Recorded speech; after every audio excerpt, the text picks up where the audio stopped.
Cigarette খাওয়ায় এত বাধা কেন? পেঁয়াজ খাওয়া মাকরু, সিগারেট খাওয়া তো মাকরু। এ ব্যাপারে আপনি কি বলবেন? ধন্যবাদ।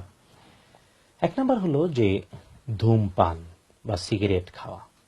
সিগারেট হয় তামাক পাতা থেকে। তামাক পাতাকে বিভিন্ন প্রসেসে প্রক্রিয়া করে আগুন দিয়ে জ্বালায়া ধোঁয়াটা পান করা হয়। বর্তমান পৃথিবীর সব ডাক্তার এবং মেডিকেল সায়েন্টিস্টরা একমত, এমনকি সমাজ বিজ্ঞানীরা একমত, আর আলেমরাও এই সাথে একমত যে আসলে সিগারেট বা ধূমপান মানুষের জন্য কল্যাণকর নয়। এমনকি বিভিন্ন রাষ্ট্র, যেমন ইংল্যান্ডের রানীর যে লঘু ব্যবহার করা হতো সিগারেটের জন্য, কিন্তু বেশ কয়েক বছর আগে রাজকীয় ফরমান জারি করে মানে এই ইংল্যান্ডের রানী তার লঘুটা প্রত্যাহার করে নিয়েছেন সিগারেটের গা থেকে। এটা কিন্তু বিখ্যাত এক খবর, অনেকে জানেন কিনা জানি না। আর পৃথিবীর সব সমাজ বিজ্ঞানী, ডাক্তার এবং গবেষকরা একমত এটা ক্ষতির কারণ, যে কারণে সরকারিভাবে আইন হয়ে পৃথিবীর প্রায় বাংলাদেশে আছে, বাংলাদেশে সিগারেটের গায়ে লেখা হয় ধূমপান সংবিধিবদ্ধ সতর্কীকরণ, ধূমপান মৃত্যু ঘটায়, ধূমপান স্বাস্থ্যের জন্য ক্ষতিকর। তো আসলে শরীয়ী দৃষ্টিকোণ থেকে যদি আমরা প্রশ্ন করি কোরআন এবং সুন্নাহকে, যে কোরআন এবং সুন্নাহ বলো এটা ভালো না মন্দ, গ্রহণযোগ্য না অগ্রহণযোগ্য, বর্তমান পৃথিবীর সব মুসলিম স্কলাররা একমত তিনটি কারণে সিগারেটটা হারাম। সিগারেট তিন কারণে হারাম। এক নাম্বার হলো আল্লাহ তাআলা কোরআন আল কারীমে বলেছেন, আউযু বিল্লাহি মিনাশ শাইতানির রাজীম, ওয়ালা তুলকু বিআইদিকুম ইলা তাহলুকা, ও মানব আর দানব তুমি নিজে নিজেকে ধ্বংস করে দিও না।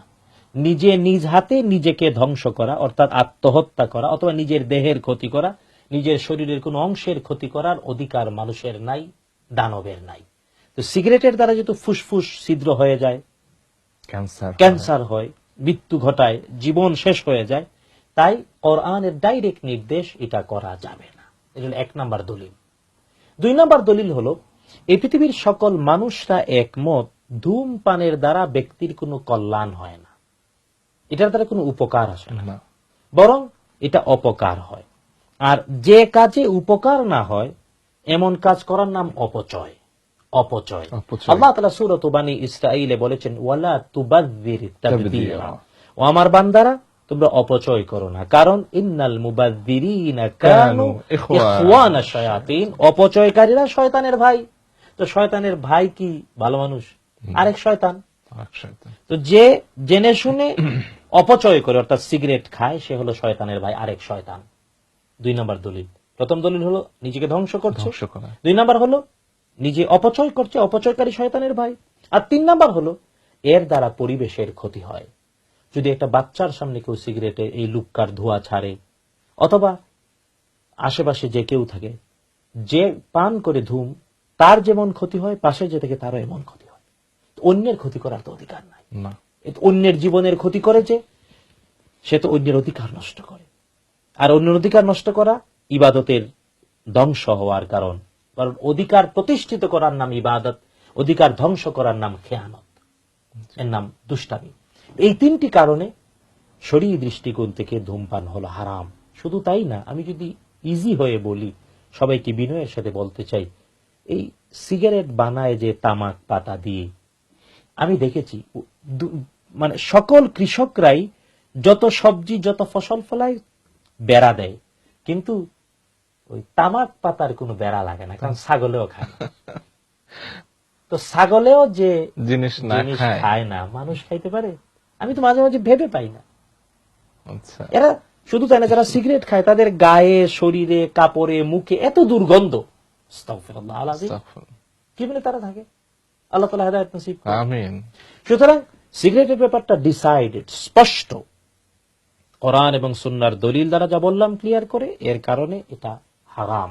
এবার আসেন পেঁয়াজ। পেঁয়াজ আর সিগারেটকে এক পাল্লায় মাপা উচিত না। পেঁয়াজের নাম কোরআন আল কারীমে রয়েছে। বনি ইসরাইল মুসা আলাইহিস সালামের সাথে 30 প্রান্তরে 40 বছর যখন ছিল, আল্লাহ তাআলা তাদেরকে মান্না সালোয়া খাবার দিয়েছিলেন, কিন্তু আদম আলাইহিস সালাম আগেই জান্নাত থেকে সাথে নিয়ে এসেছিলেন পেঁয়াজ, রসুন, এই সব কিছু। এগুলো নাহলে খাবার টেস্ট হয় না, মজা লাগে না। পেঁয়াজ না হলে তো খাবার মজা হবে না।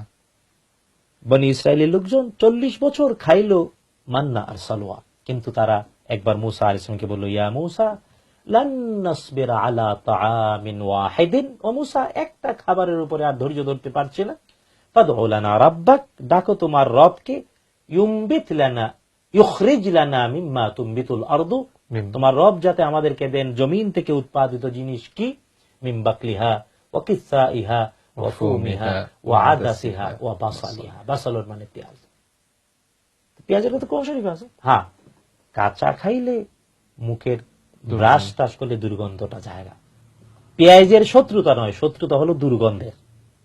এখন যিনি পেঁয়াজ খাওয়াকে মকরু বলে, বুঝতে হবে বেরেঞ্চি কম, স্ক্রু ঢিলা। কারণ পেঁয়াজের বিরুদ্ধে শত্রুতা না, শত্রুতা হলো দুর্গন্ধের। আচ্ছা, রাসূল সাল্লাল্লাহু আলাইহি ওয়াসাল্লাম বলেছেন, যার মুখে দুর্গন্ধ সে যাতে না আসে। তার মানে দুর্গন্ধ রিমুভ করে দিলে চলে আসে, কোনো সমস্যা নাই। আর পেঁয়াজ, আল্লাহ পেঁয়াজ আকবার, খেলে তো ফুসফুসে নষ্ট হয় না, নষ্ট হয় না, জীবন ধ্বংস হয় না। সুতরাং কোথায় আগরতলা কোথায় উগারতলা এক করা উচিত না। পেঁয়াজ এক আলাদা জিনিস, ধূমপান আরেক জিনিস। সুতরাং আল্লাহ তাআলা আমাদেরকে ধূমপান থেকে বিরত থাকার তৌফিক দিন, আমিন।